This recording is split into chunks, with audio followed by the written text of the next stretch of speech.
My name is Kerry Gilfillan. I'm a learning developer with academic engagement and learning development. And so we offer various services. Students make appointments with us and then send us their work in advance. And then we offer them feedback on their work. Or if they're having trouble with any sort of element of their academic skills, for instance, time management, exam preparation, again, academic writing, structured writing, critical writing, all of those kinds of academic skills that one has to have in order to succeed at university. They would make an appointment with us and we would chat to them about it and potentially feedback on their work if they provide us with their work in advance. Otherwise, what we also do is we offer workshops. So on a weekly basis, there'll be at least something like 5 workshops offered on various things, research skills, writing skills, etc.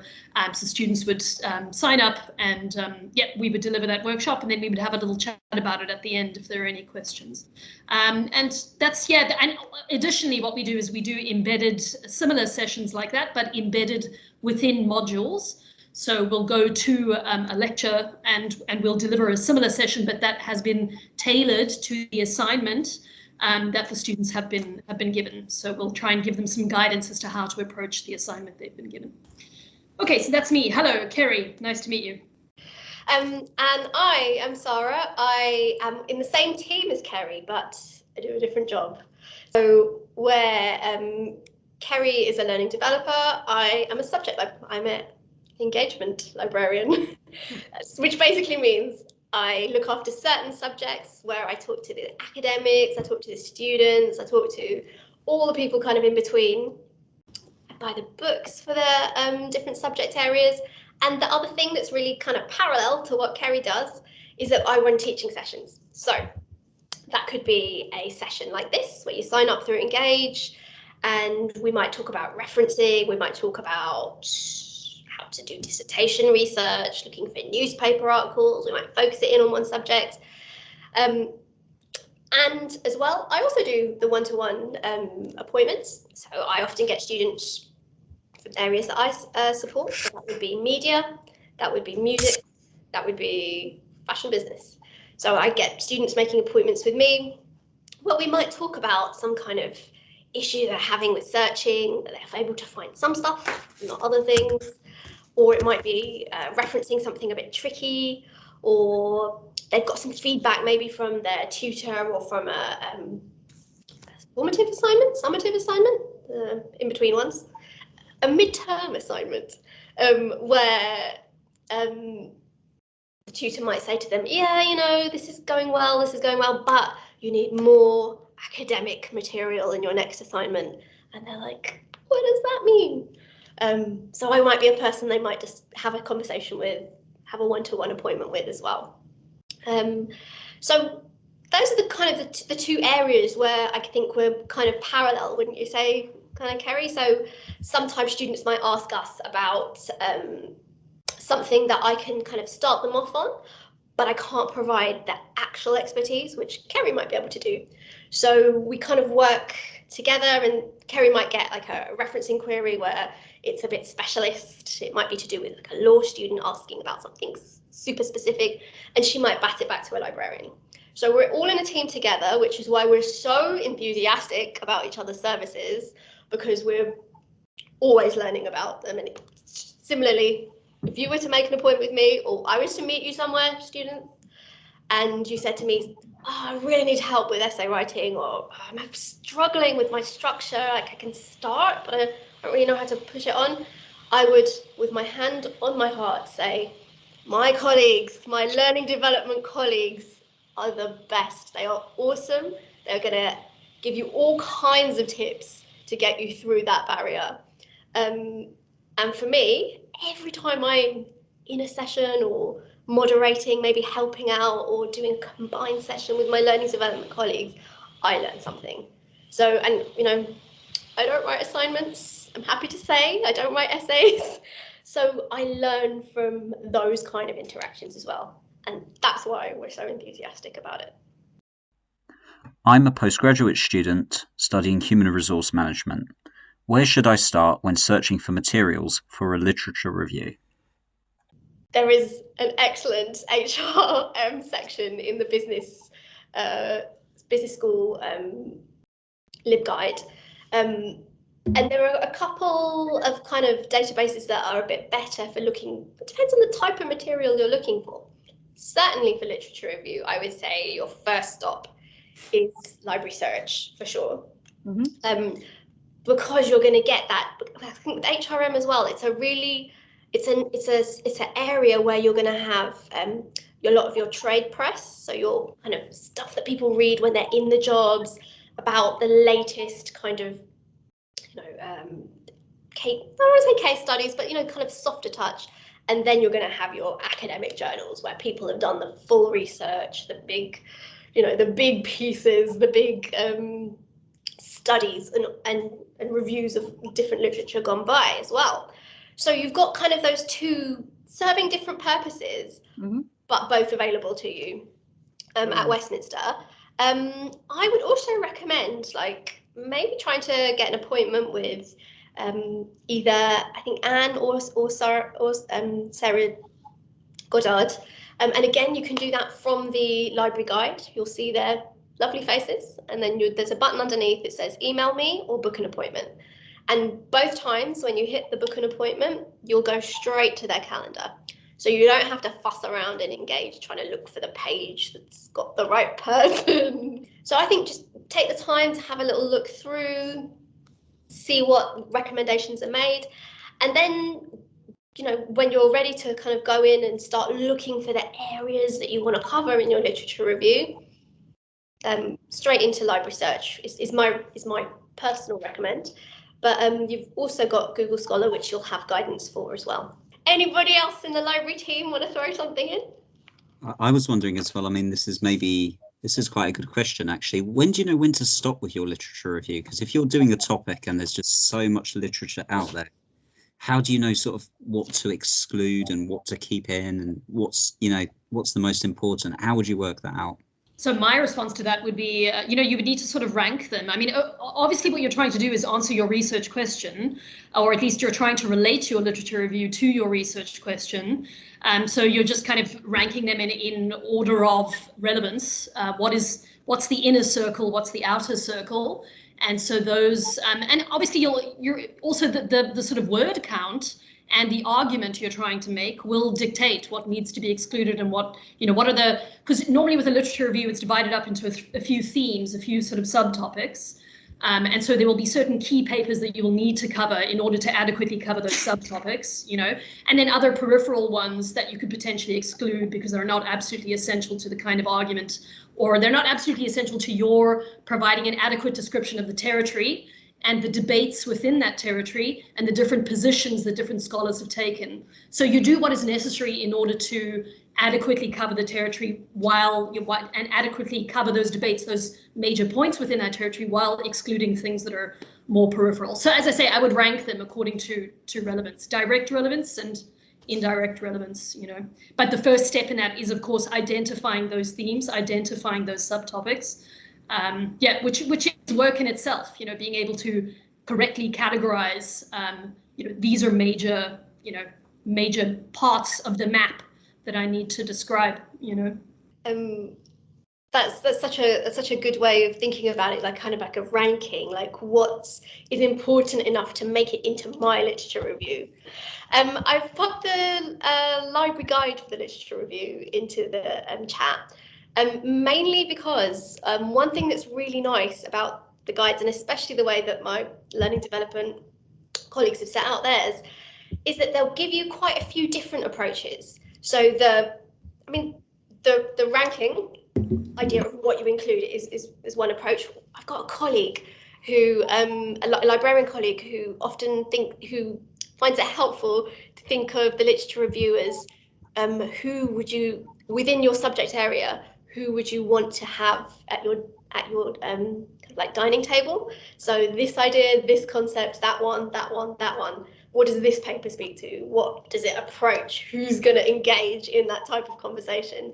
So, I think that's another route in as well. I think it's going to vary from subject to subject as to what method you go with. But like I said, in the guides that our learning development colleagues have put together, they cover quite a lot of different ways in. So there's bound to be something in there that's a good match for the approach that you're using.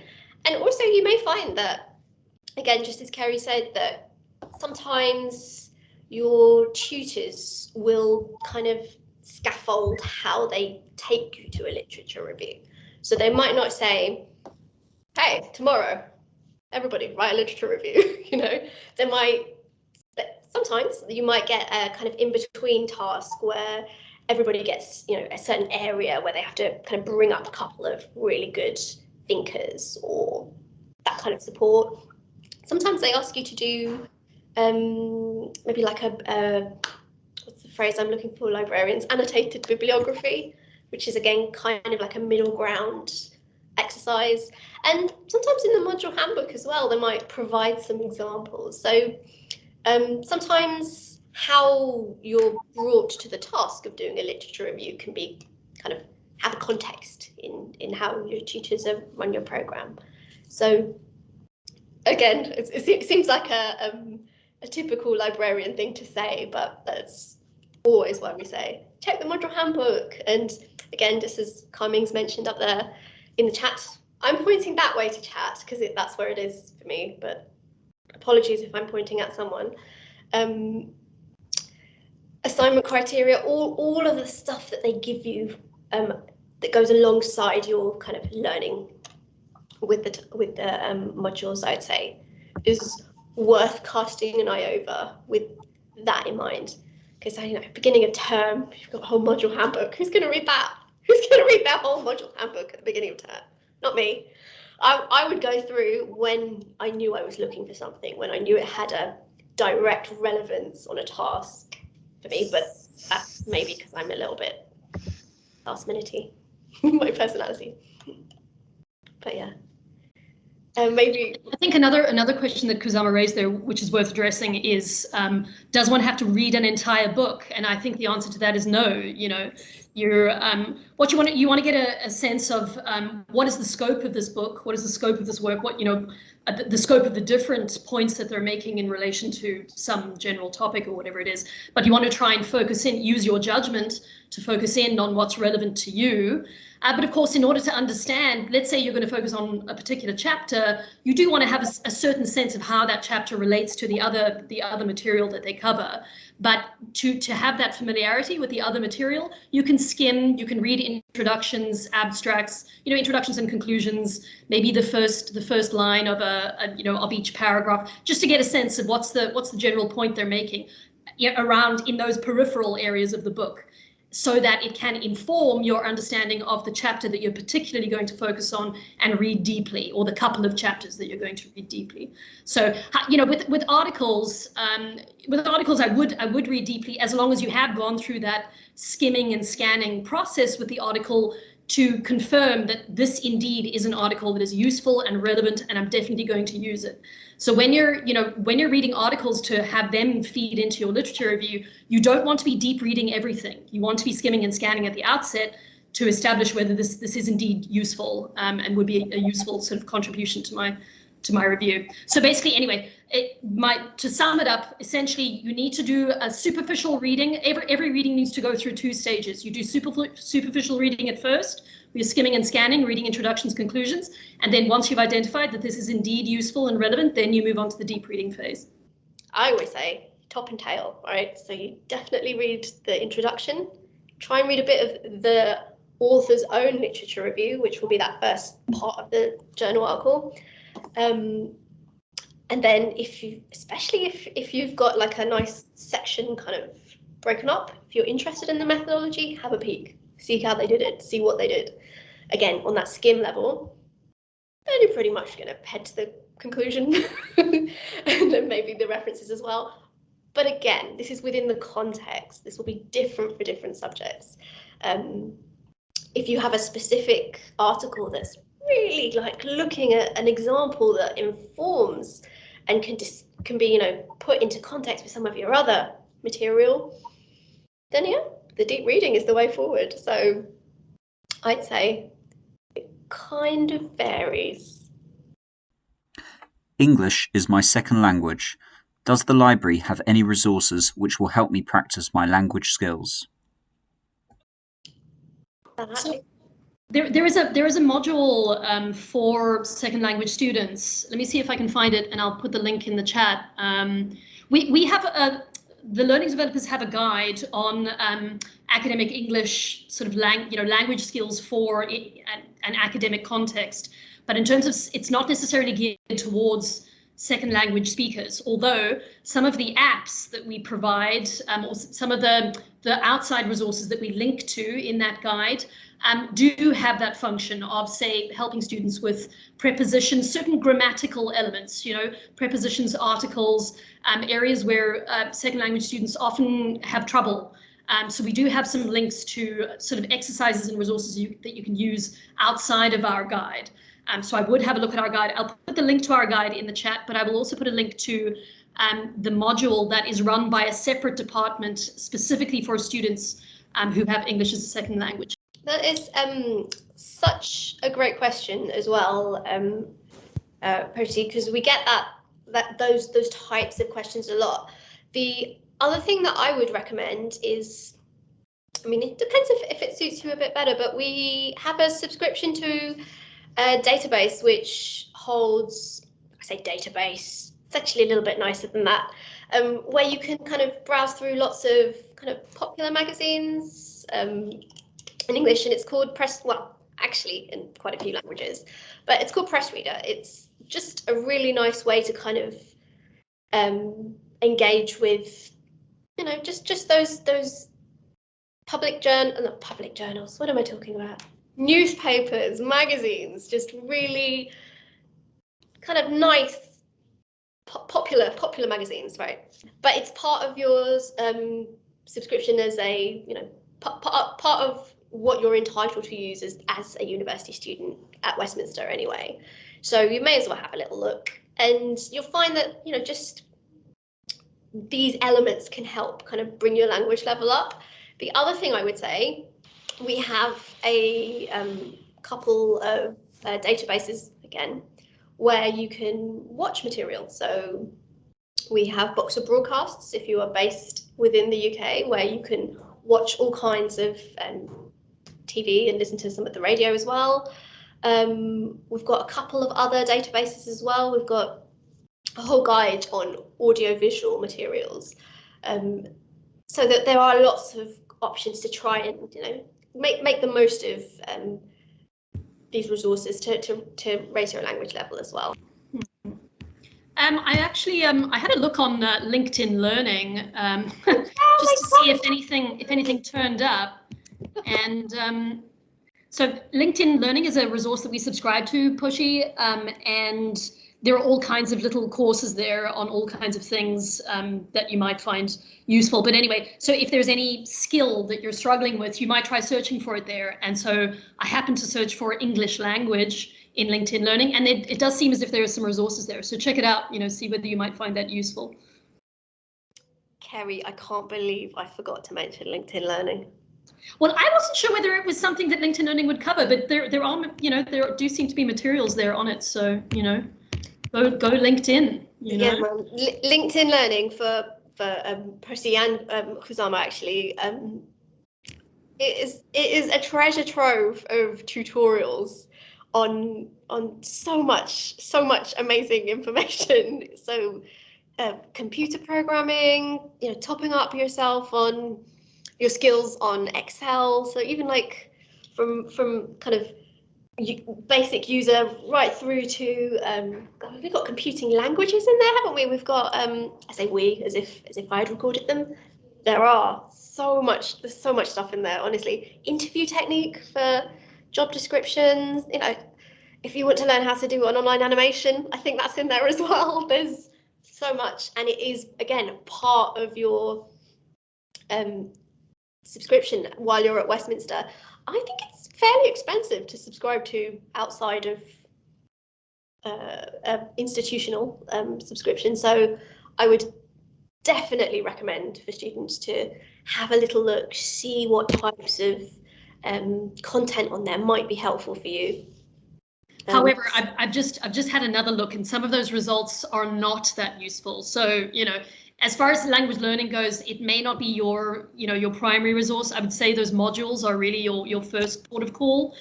But as Sara said, you know, let's say you needed to do statistical work, you needed to work with SPSS, you needed to work with Excel. All of that stuff's going to be on LinkedIn. So just in terms of skills, it's a great resource for any skills. Yeah, having a close look at those results. They're not necessarily, you know, tip top for language learning, but, you know, at least it has been highlighted for you as a very useful collection of resources, you know. Hi, I think one of the things I would add is that if you language skills, don't kind of knock things that are extracurricular and outside of university. I would totally recommend joining a society, or if you see something that's relevant to your interest, to join a society where you can meet other students who are interested, and then you'll have like talking points, because I've actually kind of like been in that position before. I've gone to another country and trying to learn the language, and it's those kind of more informal interactions that can really help build up your English level skills. Any other librarian staff got anything they want to throw into the mix? Actually, following on from Poshi's question, do you like proofread our work and stuff like that? So we don't actually do proofreading. It's a good question, Jasmine. We don't do proofreading. Rather, a student will send us their work, and then we will read, you know, the first few pages of that work to get a sense of what their skill level is at, you know, and then we will offer them feedback on that portion of their work. So we will look at language, but we'll look at, you know, argument, structure, whether they've written a good introduction, whether there's a sort of logical flow between their paragraphs, whether their paragraphs are nicely structured. So we will do that sort of feedback on, as I say, the first portion of their work. But it's not something we do to sort of read over an entire piece of student work and fix errors with language or spelling or that sort of thing. So unfortunately, we can't do proofreading. The other thing I would add in is that I believe one of our learning development colleagues is running a session on proofreading your own work as well, which I think is in April. So still quite a while off, but I know they have run that session before. And so they can kind of teach you some guidance on how, or any students on what to look for, how to proofread your own work. Does seem like a question that, an answer to a question that is getting asked a lot, I would say, as well. So definitely worth keeping an eye out for those sessions. I delivered last term's session actually, so I should have mentioned that. But yes, yeah, we do deliver those. Yeah. Fantastic. I just wanted to ask, and again, this might have come at the inquiry desk, is there a limit number of how many appointments a student can book with a learning advisor or the librarian? So per academic year, per term? Or, so yeah, with that us, would be quite interesting to. It's 8 appointments per year with us. So every year you would get a maximum of 8 appointments, and it can't be more than 1 appointment per week. So those are the limitations with our appointments. What limitations are there on yours, Sara? So we don't have such a kind of a formal setup like that, largely because we are more, like, there are more librarians, I guess, per students than there are for learning developers. So I believe it's that kind of, what would be the most useful use of the time is kind of set by each librarian. Generally, personally, I can't think of a time I've seen the same student 8 times in 1 year.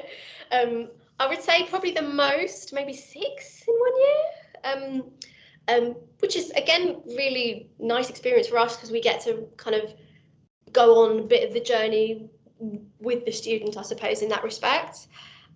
Largely, I find that students will come to us maybe just at a stage where they've got a really specific question, and then once they know that they can have that discussion with us, what we can help with, you then see them making more appointments. But for us, it's quite specific. So it's usually, I'm looking to find this thing, but I've hit a wall, or got loads of something. I found loads of material in I don't know, popular fashion press, but I can't find any actual kind of reports. That's really more what I'm after. Or might get someone saying, I need to learn. I need some advice on referencing these 5 images I've taken from one of the fashion databases, something like that. So when it's something specific like that is when I tend to see students make appointments with me. So I don't have an upper limit, but I can't imagine anyone wanting to see me more than 8 times a year. Thank you both. I've got one more, if that's okay. Yep. So the appointments with you, can they, and I'm mainly referring, I think here to Kerry, can they only be for academic writing, or if I register with a career development team with a the university that helps students the progress, can I come to you with a personal statement, or is that something you would also cover, or is it just essays and academic writing? I have looked at personal statements before. Yeah, it does happen. I do think, say with CVs, I mean, I often encourage the student to go to careers. I'm not actually sure whether careers would go so far as to, to sort of look at the language of your personal statement and kind of write comments or correct certain basic errors. I'm not sure whether careers would go that far, but I do think they look at your CVs. So anyway, yes, I have looked at that. It doesn't come up too often, and I think it's sort of important that it doesn't come up too often, because it's quite important for us to focus on module work, assignment work that students are going to be graded on. But I've never had to turn a student away because they've brought me a personal statement. I have helped students with that in the past. Yeah. I was going to ask another question actually, based on what you were talking about referencing, Sara. So how do you go about referencing? Because you must get quite a lot of queries, like images or videos, because obviously that's different from a book or journal. And where can I sort of find the information on how to do those types of references? So, what an interesting and varied question, Sergey. So, I would say when you're looking at images and you're looking at audio visual, so maybe a radio broadcast or a TV show, etc., the first and most important thing is the context. So my set of questions, if only I could make them appear like a kind of TikTok video. Number 1, the first question you need to ask yourself, which style are you using? If you're in the arts, for instance, you may not be using Westminster, Harvard. There might be an area of discretion where your tutors have said, oh, you can do what you like as long as it's consistent and proper. That does happen sometimes. If you're a law student, you'll be using Oscular. So how the Oscular style refers to an image or refers to a table or something like that, something that isn't text, is going to vary. So the first thing you would be thinking is, what style am I using? Then, when you've worked out what style you are using, you make an appointment with your librarian if you can. And I would say, again, it even does vary when you're talking about using Harvard. We have our guides. Is anyone gonna pop it in the text box for me? That would be awesome. We have our guides, which gives you some guidance. It gives you some example, but the example we use in the guide is maybe not super specific for a topic that might include a lot of images. So for instance, fashion business, where you're going to be looking at different trends, different tables of information. So there's lots of stuff that may potentially be in your report that isn't your own writing or quoting a book or quoting an article. So I would say, even once you've picked which image you want to do, which image you want to use, there's going to be quite a few pieces of information you need. Just bunging in a URL from Google Images is not going to cut it. The concept remains the same. So you're providing a piece of information for whoever's reading your report, whoever's reading your assignment, your dissertation, whatever. And that information needs to still remain consistent. So you're still going to be looking at who owns this image, who authored this image, what are you trying to refer to from this image? If it is, again, I'm going back to the fashion example, so we've got a kind of a consistent thread here. If it is a particular outfit and the outfit is a Valentino outfit and you're looking at the thing that you're looking at in the image is the outfit, then your author is not going to be the photographer, it's going to be the creator of the clothes, Valentino. And in terms of year, this is a really interesting one, date. If your image is sourced from the internet, which 9 times out of 10 it will be, this is going to vary as well. So for instance, if it's from an Instagram post, you know you're going to have the year there. But if it's from a Pinterest posts do not typically have a year with them. So in that case, we would write no date.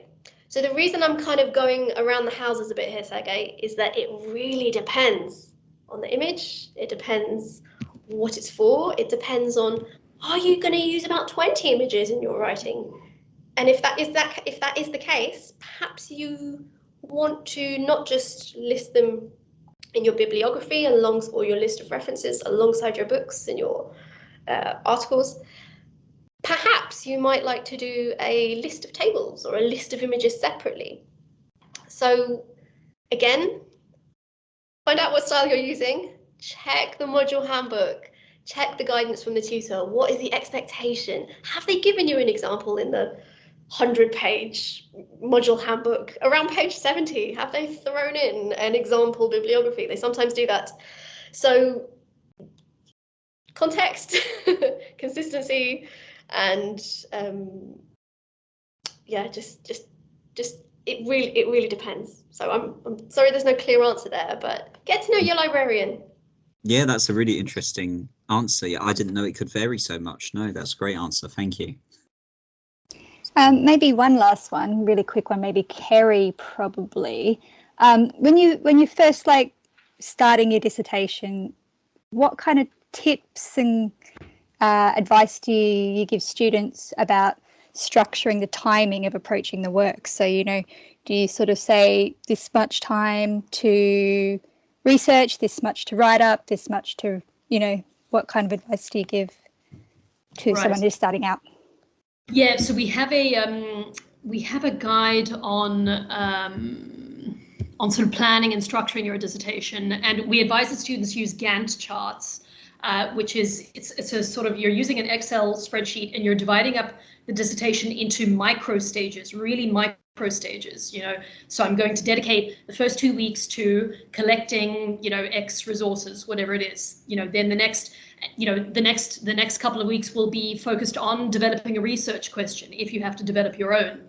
However it is, I can show you because often these different stages will overlap with one another. So week 1 and 2 are such and such, but week 2 to 4 is such and such. So there's overlap between the various stages because your research question might need to be refined, let's say, later on in the process, or let's say your literature review will inform your research question, and various things feed into one another. So you'll need certain things will overlap. But in terms of, let me see, we don't have a sort of formula where, dedicate, let's say you have 15 weeks, dedicate 2 weeks to this, 3 weeks to that. We don't have a formula as such because different dissertations will require more concentration, more focus on different stages of the delivery of the project, And, dividing it up into these micro stages helps you to set smart goals, and by which we mean highly specific goals that are measurable and they're timed, so you can know that at the end of, let's say I'm dedicating these 4 hours to literature searching. At the end of these 4 hours, I want to have collected at least 4 usable references, and in order to collect those 4 usable references, I will have needed to read 20, the abstracts, introductions, and conclusions of 20 papers or something like that. But essentially, the link that I'm making here is between dividing up your work into stages with SMART goals. When you divide it up into stages, it helps you to set those goals as to what is needed for this week, what is needed for this day in order to meet my goal for this week, etc., etc. And it helps you to be realistic, to kind of carefully consider how much time needs to be allocated to each stage. And as you're doing the researching, if you find you're getting snagged and maybe you need to speak to a librarian, you might find that you need to allocate more time to that research stage. Perhaps if you're researching something that's quite obscure and it's hard to find materials, to find existing research on it, it might slow you up and you might need to condense another stage, etc. So anyway, have a look at the guide and have a look at the Gantt chart model. We also have blank Gantt charts in our time management guide, which I can send as well. Yeah, I would again just like completely, not my area of expertise, but from what little I know of the Gantt charts, really great way of breaking down a project. In fact, you put Gantt chart style material in project management all the time.